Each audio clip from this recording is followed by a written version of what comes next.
Kesavan Chitatour avait réalisé son rêve. Arrivé au Royaume-Uni il y a 7 ans, il est désormais spécialiste de l'audition dans cet hôpital public, un employé du très officiel NHS, le service de santé britannique. Je suis originaire d'Inde. Je suis venu ici au Royaume-Uni en 2009 comme étudiant et j'ai décroché un master en sciences auditives à l'Université de Londres.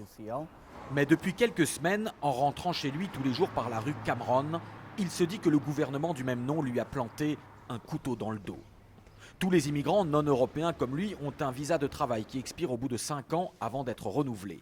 Depuis le 6 avril, une nouvelle loi est entrée en vigueur. Désormais, si un travailleur étranger gagne au bout de 5 ans 35 000 livres annuels, soit 3 700 € bruts mensuels, il pourra rester. Mais s'il gagne moins de 3 700 €, il sera expulsé.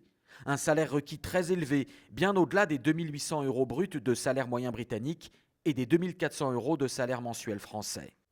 Kesavan Chitatour, lui, a réussi professionnellement jusqu'à pouvoir devenir propriétaire de son appartement, mais il ne gagne pas encore le salaire requis et devrait être expulsé à terme.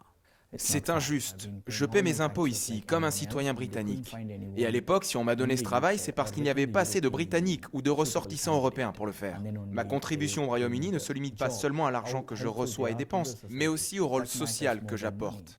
Le gouvernement veut ainsi pratiquer une immigration sélective, ce que d'autres pays font, comme le Canada, qui sélectionne sur diplôme.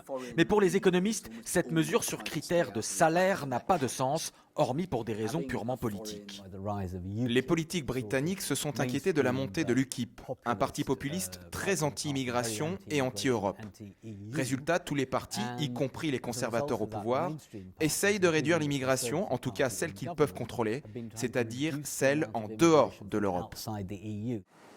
Ce militant opposé à la réforme se bat pour au moins assouplir la loi.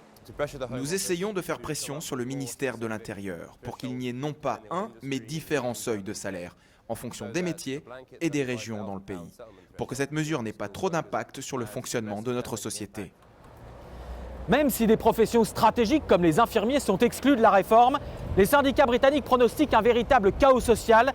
Il y a des centaines de milliers d'étrangers qui travaillent dans les hôpitaux publics ou dans l'éducation nationale comme professeurs.